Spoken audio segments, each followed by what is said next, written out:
تظلم نفس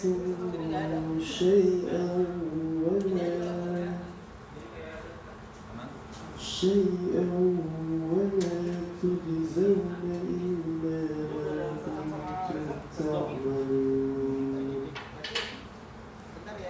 فاليوم لا تظلم نفس. Masya Allah, Allahumma arhamna bil Quran, Allahumma ja'alna min ahlil Quran. Terima kasih banyak Om Eja. Om Eja hadir lagi di Islam itu Indah di pagi hari yang berberkah ini. Udah banyak nih fansnya mama ya. Waduh, mama yang nonton acara Islam itu Indah karena nungguin Om Eza nih tampil di sini buat baca Al-Quran. Terima kasih banget udah diundang lagi, Ustaz. Siap, dan alhamdulillah Om Eza tadi membacakan 2 ayat dari surah yang berbeda. Yang pertama dari surah An-Najm ayat 39 dan yang kedua dari surah Yasin ayat 54, dan 2 ayat ini mempunyai makna yang insya Allah hampir sama. Yang pertama Allah katakan di surah An-Najm wa alaysa lil insani illa ma sa'a, dan manusia itu diberikan sesuai dengan apa yang mereka usahakan ketika di dunia. Jadi apa yang kita tanam di dunia ini insya Allah itu pula yang akan kita tuai. Hebatnya ya, dia pengen sholat khusyuk tapi nggak khusyuk, tapi dia selalu berusaha untuk khusyuk. Ada orang pengen lancar baca Al-Quran tapi nggak lancar-lancar gitu, lidahnya masih sangat susah. Mungkin dialek Jawanya masih ikut, dialek Makassarnya masih ikut, dialek ininya masih ikut, tapi dia terus belajar.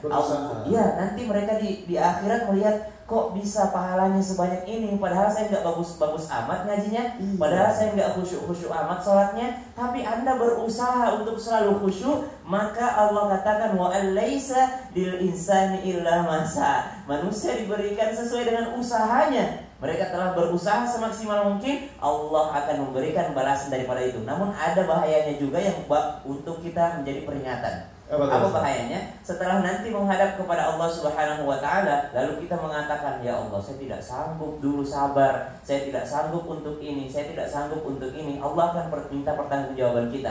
Apa yang membuatmu tidak sanggup? Padahal kedua mata. Ibnu Taimiyah pun mengatakan, dalam pengutipan perkataannya, beliau mengatakan seorang jenazah atau mayit atau ruh akan mendapatkan manfaat dari bacaan Al-Quran yang dibaca oleh orang yang hidup. Jadi orang yang meninggal dunia membutuhkan doa. Ada yang mau jadi jenazah?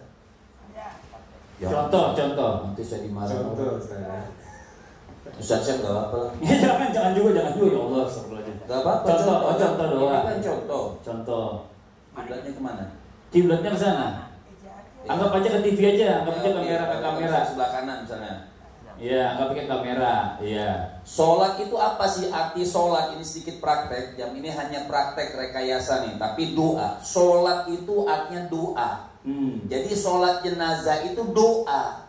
Maka ketika Allahu Akbar misalnya, pertama Al-Fatihah, kemudian kedua Allahu Akbar, sholawat. Allahu Akbar, doa. Iya. Apa doanya? Allahumma ghfir lahu warhamhu wa'afihi wa'fu anhu, dan panjang lagi, ada doa yang panjang. Kalau ternyata doa itu nggak sampai, buat apa ada sholat jenazah? Makanya transfer doa kan. Makanya Ibnu Taimiyah sini mengatakan doa yang disampaikan itu buat mayit, ahli mayit doa. Karena sholat jenazah itu doa, bangun Ustaz. Atau makabir, orang yang masuk ke kuburan, baca apa? Wa qara'a qul huwallahu ahad 11 marrah. Baca qul huwallahu ahad itu 11 kali. Kemudian diniatkan untuk ahli mayit yang ada. Maka Rasul Shallallahu Alaihi Wasallam mengatakan, orang yang membaca itu akan juga mendapatkan pahala semua jumlah ahli mayit yang ada di tempat tersebut. Makanya, jadi mentransfer doa itu artinya bukan memang kita mendoakan itu sampai, karena ahli orang-orang di kuburan itu mengharapkan doa. Mereka sudah nggak ngarepin lagi duit nilai pahala melalui sedekah dan wakaf, maka ijma ulama dan tidak ada perbedaan pendapat dalam hal ini, semuanya akan sampai pahalanya kepada orang yang sudah meninggal dunia ketika seseorang bersedekah dan berniat pahalanya untuk misalnya orang tuanya. Saya bersedekah hari ini oleh kedua orang tuanya, bukan kepadanya, tapi dia mendapatkan pahala berbakti kepada kedua orang tua karena sudah menghajikan kedua orang tuanya. Namun kami lebih memilih pendapat mengatakan ketika kita berbuat baik, maka bukan hanya orang yang kita kirimkan pahala yang dapat, tapi juga orang yang melakukannya. Tadi pertanyaannya dua, sedekah dan wakaf. Bedanya sedekah dan wakaf, ada ulama yang mengatakan kalau sedekah itu adalah sesuatu yang engkau berikan tapi langsung habis. Misalnya sedekah makanan, orang diberikan makanan, pahalanya akan habis setelah makanan itu habis dari perutnya, udah keluar makanannya, tenaganya udah nggak ada, maka selesai pula, langsung habis. Tapi kalau wakaf adalah berarti berhenti, sesuatu yang tetap itu di sana tetap tapi terus keluar manfaatnya. Contoh misalnya wakaf apa? Wakaf tanah 30 cm. Kok 30 cm? Bisa untuk perluasan jalan orang, jalur orang menuju masjid. Wakaf tanah cuma 1 meter misalnya. Tapi dia tuh Eca makro Pak kesingena baca Yasin matahlila kemasiki egana baca makasilan tahlila iro Dia pegang habisnya. Ustaz Sam. Saya pakai bahasa Indonesia. Itu tadi Nabi bilang Ustaz Maulana. Cocok nih. Jadi kalau misalnya ada orang sudah meninggal dunia, ya begitulah. Karena kita apa pada yang mau dibacakan kalau bukan surah Yasin? Sama lain ini, sama bahasa lain. Indonesia. udah kok atau amal pahala ditelak. Jangan digaungkan langsung. Bersisam tuh PR. Udah bersering tadi. Ibunya nggak mesti meninggal bisa. 20 second. Iya. Dapat pahala berbakti. Kalau udah meninggal mah udah nggak ada. Tapi ini kalau ngejawab nanti doa. Semaunya hatta doa. Perbuatannya, tapi pahala masih nyambung. Bahkan pahala itu bisa disedekahkan. Kata Nabi, kenapa kau tidak bersedekah dengan dia untuk orang tuamu? Engkau dapat, orang tuamu pun dapat. Sama halnya dengan ibadah kurban. Bisa nggak mengorbankan orang yang dikorbankan itu orangnya udah meninggal? Jawabannya bisa. Bukan orang yang dikorbankan. Iya. Maksudnya korbankan orang, bukan orang yang dikorbankan. Korbankan binatang. Iya, hewannya. binatang dengan niat nama orang itu boleh. Boleh. Jawabannya boleh. Yang penting pengorbanannya itu sesuai syariat atau aturan kurban itu. Entah itu tanggalnya 10, 11, 12, 13 hari tasrik dan hari pokoknya hari nahar 4 hari. Itu boleh. Dan apalagi sesuai syarat ibadah binatang kurbannya.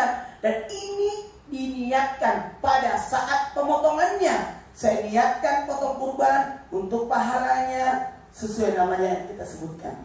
Dan ingat, kalau kurban itu, kalau orang meninggalnya itu harus mengikut. 2, 3 mengikut.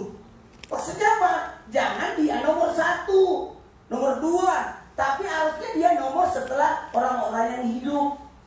Jadi kalau kan biasanya kalau sapi kan 7 nama, makanya orang-orang yang hidup dulu 3 orang, terus orang meninggal 4 orang. Jangan semua orang mati semua. Sebaiknya diikutkan. Cuma sekali lagi, binatang kurban yang orangnya sudah meninggal, maaf saya harus sampaikan ini, diserahkan semua dagingnya, tidak boleh engkau makan. Engkau harus sedekahkan. Ada 3 pemotongan binatang yang tidak boleh dimakan dagingnya tapi disumbangkan semua. Maksudnya orang yang berkurban itu. Yang pertama, orangnya udah meninggal. Contoh akikah, tapi orangnya udah meninggal tapi belum sempat diakikahin. Ya bagikan semua, jangan kau makan. Kurban juga begitu, orang bagikan semua. Padahal kalau daging kurban itu bisa dibagi untuk sedekah, untuk hadiah, untuk orang yang berkurban itu. Tapi pada posisi orang yang sudah meninggal dibagikan semua, diserahkan sepenuhnya. Pemotongan binatang yang orangnya udah meninggal. Kemudian nazar, apa itu nazar? Nazar itu adalah sesuatu yang sesuatu yang diniatkan. Kalau saya nanti sembuh dari sakit atau akan berkurban, berarti binatang itu tidak boleh memakan dagingnya.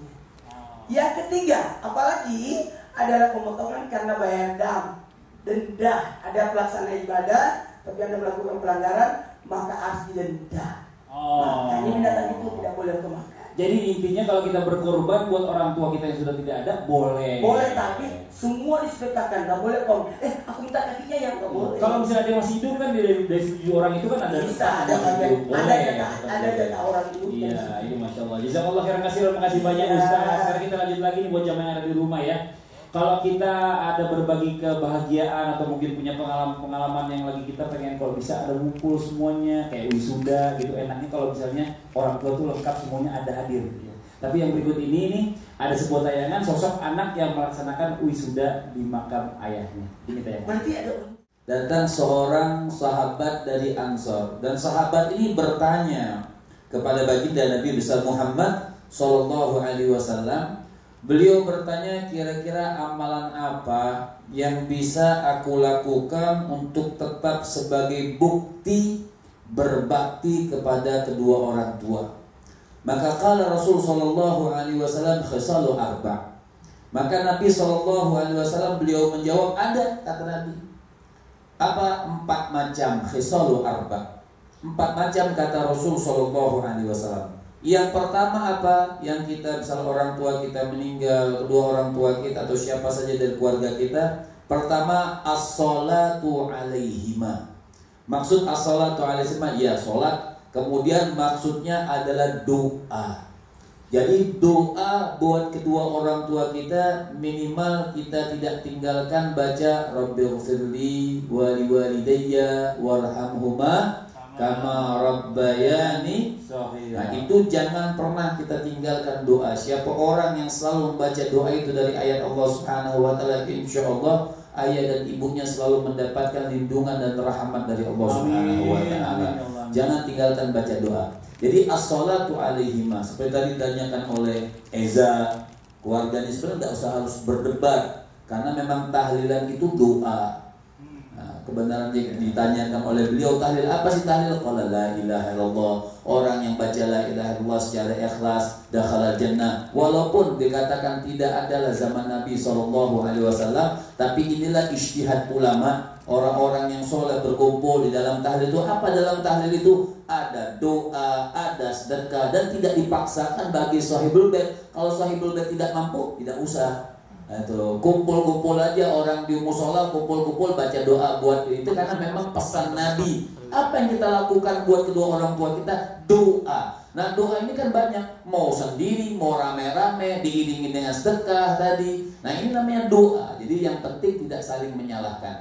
Yang kedua, apa kata Rasul? Istighfar lahuma, mintain ampun buat orang tua kita tuh. Allahumma ighfir lahuma, ya Allah ampunkan keduanya, maafkan keduanya, berikan rahmat buat keduanya.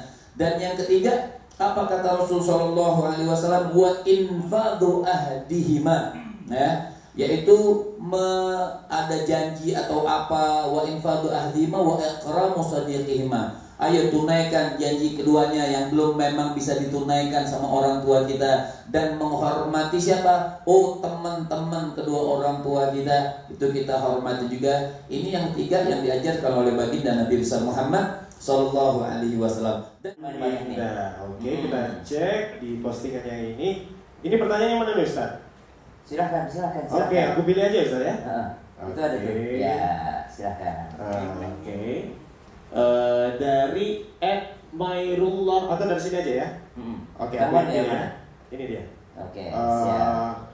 Dari @ZHRA_THA_SND panjang sekali. Gimana?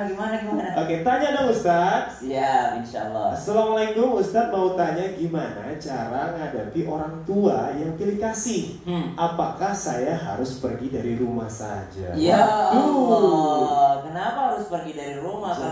Orang tua yang pilih kasih itu memang dibenci oleh baginda Nabi SAW dan pernah ditegur oleh Rasulullah SAW. Bahkan Rasulullah SAW pernah didatangi oleh seorang ibu yang